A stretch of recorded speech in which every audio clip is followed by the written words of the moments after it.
afternoon, children, and congratulations for this graduation class.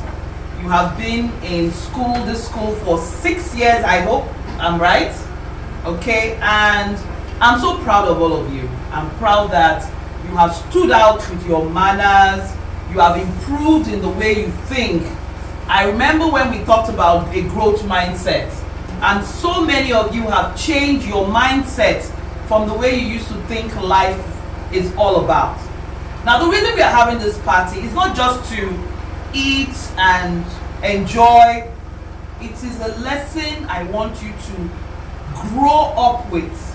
Now, thanks to Mevi, who suggested we have a tea party for our etiquette graduation party. This is really lovely, and I'm so grateful that you all were very obedient during these years of training, and I've been noticing your behavior changing. Like, I can see we have a lot of stars that shows that you have changed in different ways that you have been behaving. Now, why are we having this party? The party is to encourage you as you leave grade school into high school. It is not as it used to be. I know you are used to mommy, daddy doing a lot of things for you. You are not challenged with a lot of things. Now you are going into secondary school in September. Okay? And secondary school is not fun. Nobody's going to pamper you. You have to stand up for yourself. And that is why we talked about boundaries. So this term I taught you about setting boundaries. This must be a lesson you must take everywhere you go. Because as you go into secondary school, you are going to meet different people from different homes, from different backgrounds. But when you learn to set your boundaries, you will not get it wrong. As you go to secondary school, you are going to have peer pressure, where you are going to see people asking you, let's do this. And because of your age, you feel the need to want to do it. But this is where you set your boundaries. This is where you set your boundaries. Thank you very much. Thank you very much. So, you must learn to set boundaries as you go into secondary school. It is not everything your friend tells you to do that you say, oh, because he's your friend and you want to do it. No. Learn to tell people, I don't like that. I don't like doing that kind of thing. You are going to meet friends who will talk about things that you don't like. Don't always go with it because you feel you like the person. And always learn to ask for consent. That shows that you are disciplined. Setting boundaries is standing up for yourself, means that you have self-control. Not anybody can push you and you will do anything. Etiquette has taught you so many things. It is not about you passing your exam. It's about you making it a part of your life. Like the growth mindset. Always do not break down when something doesn't work out. Try something else. That was when we talked about thinking outside the box. Don't always feel broken. Oh, I tried. Fine, you tried. What next? Think of something outside the box. Don't be broken at any time you don't get something right. Remember Thomas Edison? He tried several times, but he eventually made it. Be like Thomas Edison. Try, fail, learn from your failures. Don't run away. Always try something new. I might not see you again because as you leave the school, all of you are going to various secondary schools. And you are going to meet different people. You are left to make your decisions now. Mommy is not going to be there with you. Daddy is not going to be there with you. Mrs. Pat is not going to be there with you. You are now left to make your decision. So secondary school is not child's play. No, it's not. It's a tough life. You are going to face a tough life where you have to defend yourself. You defend yourself. You stand up for yourself. Not everything, something happens in school and you run to mommy, mommy, this happened to me. Secondary school is, if something happens, stand up for yourself. Do the right thing when no one is watching. What is that called? Integrity. Don't be scared. You make a mistake, admit it. I'm sorry, I made a mistake. Don't always be scared and start lying.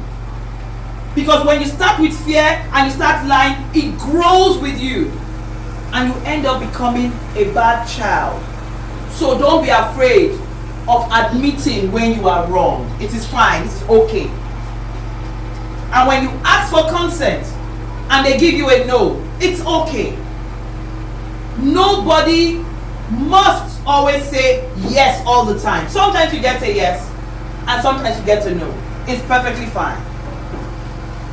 Like today, I made a promise to do this for you. Yes, I achieved the cupcake. Yes, I achieved your gift. But there was one thing I did not achieve. I couldn't get your t-shirts.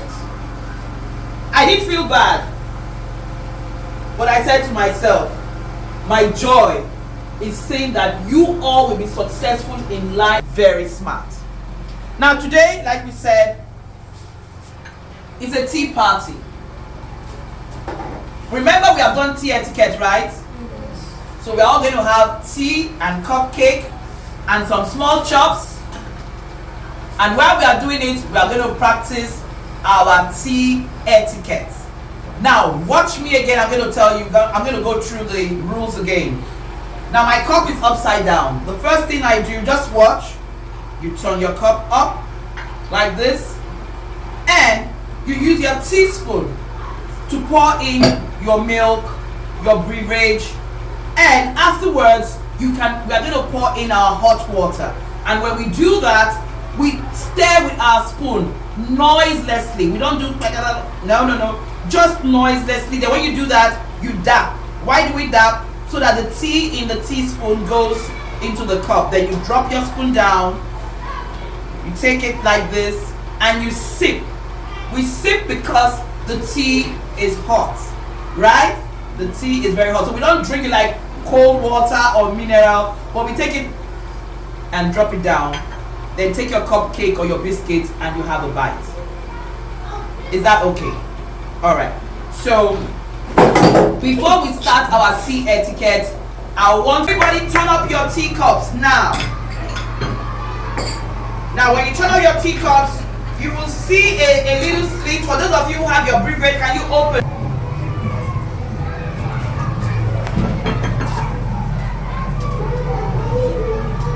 You're welcome.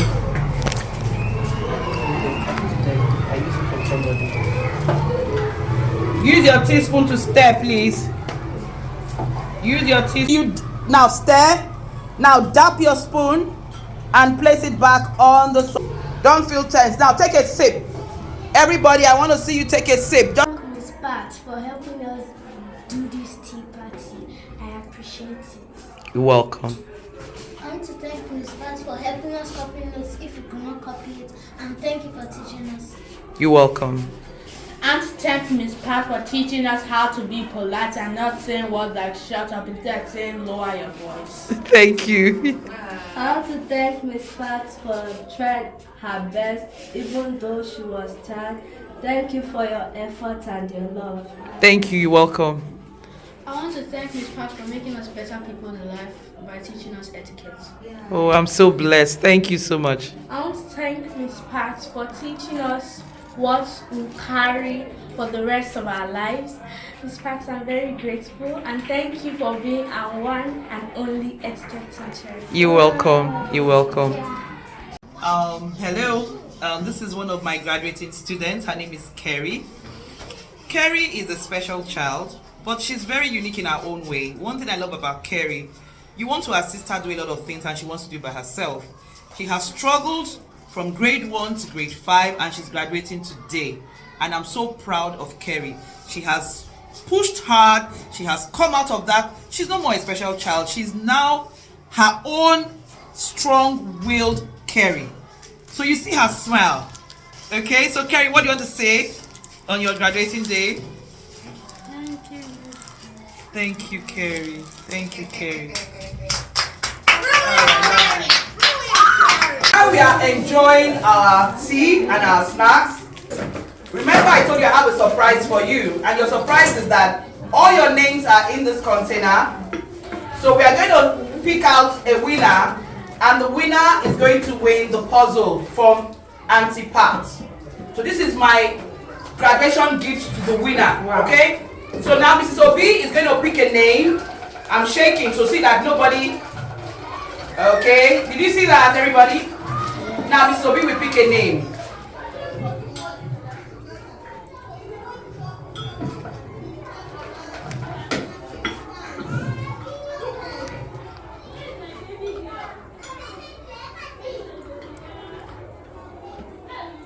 Maybe. And from Mrs. Pat, your etiquette coach, we are presenting this to Maybe as a graduating. Okay, from all the topics that I taught you in etiquette, which one can you hold on to and tell yourself that it will be a part of your life? Setting boundaries. Tell us about how you intend to set boundaries. If someone does something that is making me feel uncomfortable or something that I don't feel like doing or I don't like, I'll actually tell them that I don't like it to give me more space and try to cooperate with my boundaries. Do you think you'll be scared? What if the person is someone you are very close to? Will you be scared that you will lose that friendship, or you believe that the friend will respect you for telling them your boundaries? I believe that the friend will respect me more. Can we clap for her, please? Which one would you hold on to as you grow up every day? Integrity. Tell us. So from all the topics you learned in etiquette while you were in grade school, which one would you take with you all your life? Self-control. Why did you choose self-control, please? I chose self-control. From all the topics I have taught you in etiquette, which would you carry on all your life? Self-control. Tell us more about self-control. Why did you choose that? All the topics you've learned in etiquette, which one would you carry all through your life that you know that you will never let go of? Tell us, why did you choose setting boundaries?